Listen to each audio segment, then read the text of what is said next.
Papa, natupad na yung pangarap ko.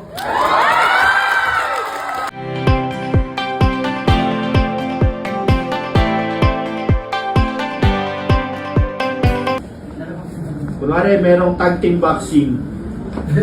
Kung tayo ng tag team boxing. Sorry, magtalikuran ngayon magama. Sige. Magama, yan.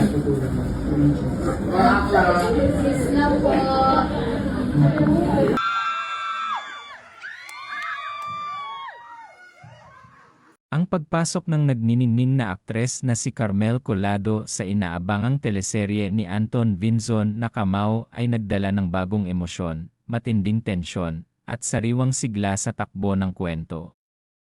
Kilala ang serye sa mga dekalidad nitong maaksyong eksena at madudulang tagpo, kaya naman ang pag-anunsyo sa kanyang karakter ay agad na nag-iwan ng malaking marka sa mga taga-subaybay.